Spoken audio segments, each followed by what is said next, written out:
Welcome, and thank you for being here with me to celebrate the life, the spirit, and the legacy of a special soul named Rosie. Together may we find comfort and support in this our time of grief and loss.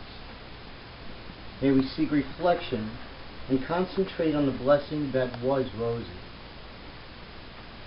One of the ties that binds us together as a worldwide family is the sharing of Rosie's story.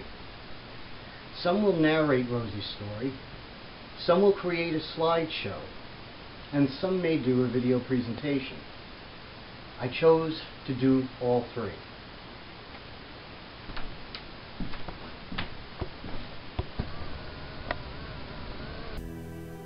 Hear now, Rosie's story. Backyard breeding and animal hoarding are sadly nothing new, but with the internet making it so easy to sell animals quickly and anonymously, this unethical practice is still thriving. In places where animal limits are enforced by law, these operations require keeping dogs, cats, and other pets hidden from neighbors and local authorities. Taking these animals to the vet would lead to discovery of their appalling conditions. So they perpetuate, without proper care, without medical care, without love. They inbreed without regard until there are dozens or more of sick animals living in filth.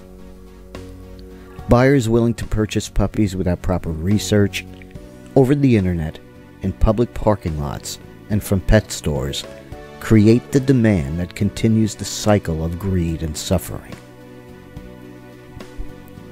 In 2012, a backyard breeder hoarder in a Los Angeles suburb lost her house, and she had to find someone to take over 40 dogs that no one, not even her next-door neighbors, knew to exist.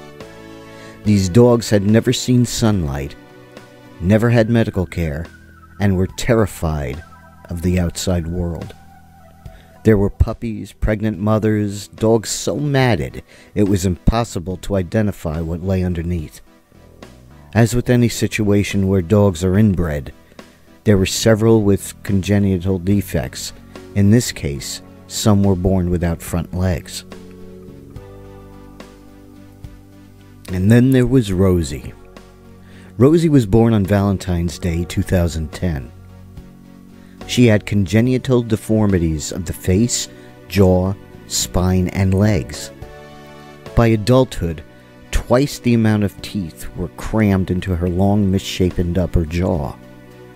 Oversized, curved teeth hooked up from a half-sized lower jaw. Rosie couldn't close her mouth. Her tongue was trapped at the back of her throat, and there was no way to chew. She struggled to eat by scooping food backward into her mouth. When she was a few months old, her front leg bones stopped growing. As the bones fused, she learned to walk on the first third of her front legs rather than on her twisted and curving feet. Her spine was twisted by scoliosis. Poor nutrition and filthy living conditions resulted in mange that robbed her of most of her fur. Living in darkness, her eyes had trouble adjusting to any form of light. And yet Rosie survived. In the house where no one knew she and others were suffering, she hid under furniture for protection.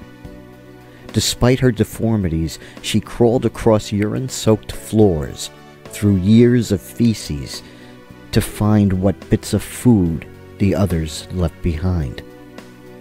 She lived this way for 2 years. Others in her family had lived for many more years in these hellish conditions. Others had died there too, with no hope and no help. But in the summer of 2012, life changed for Rosie and her family as the news broke about their desperate need. It started with one person passing by who stopped and chose to help. Rescuers persisted in their attempts to draw these dogs, a few at a time, from their terrible conditions. Rosie was adopted by Cinnamon Mulbauer and Ed DeGeneiro, who have included many special needs animals in their family through the years. But Rosie's case was daunting.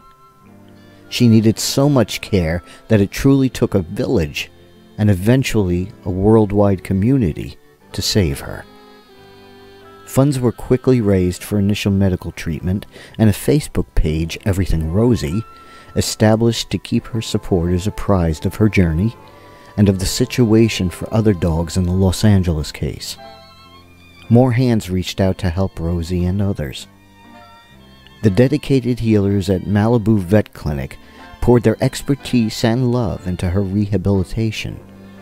Her profile appeared in the news, media, radio, blogs, and magazines.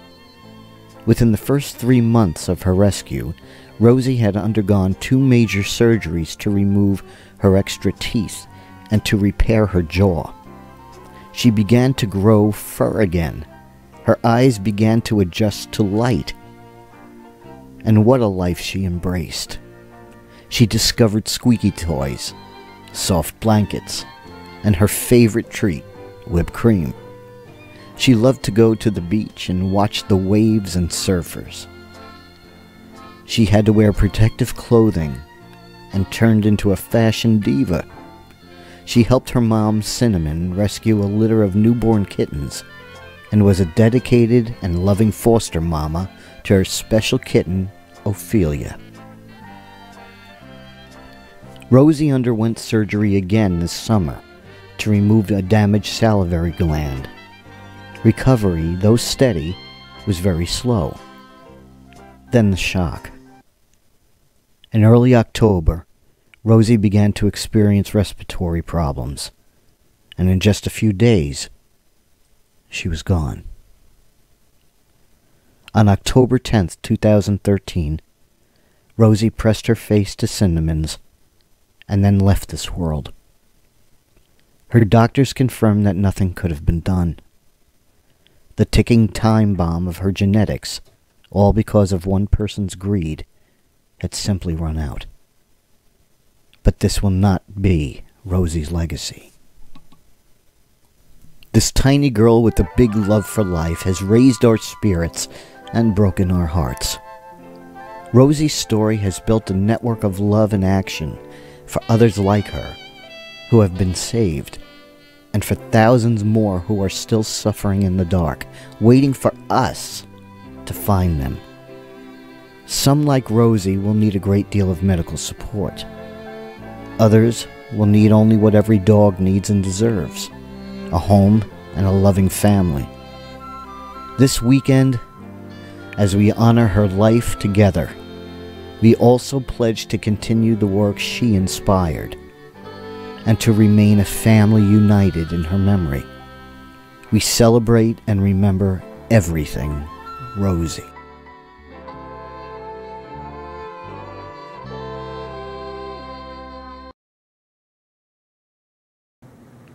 We've come to the part in our service where together we will light a candle in Rosie's memory.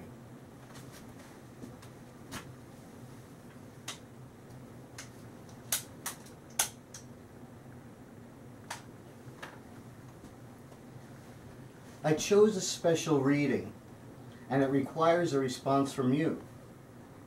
When I point to the camera, I want you to say, "We remember them," so we can do this together. In the rising of the sun and its going down, we remember them.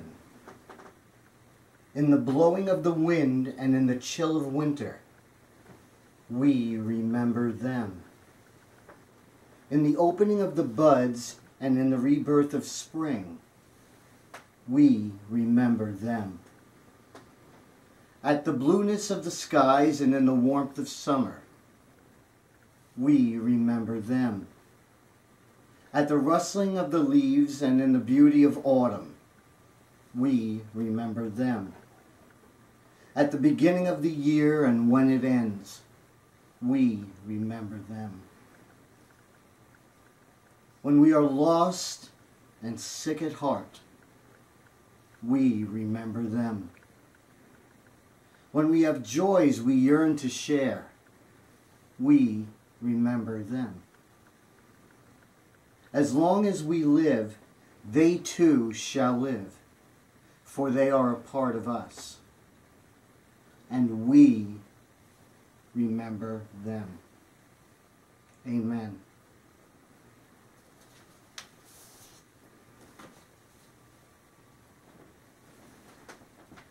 May Rosie's spirit and the spirit of all of those who celebrate her memory go with us from this place.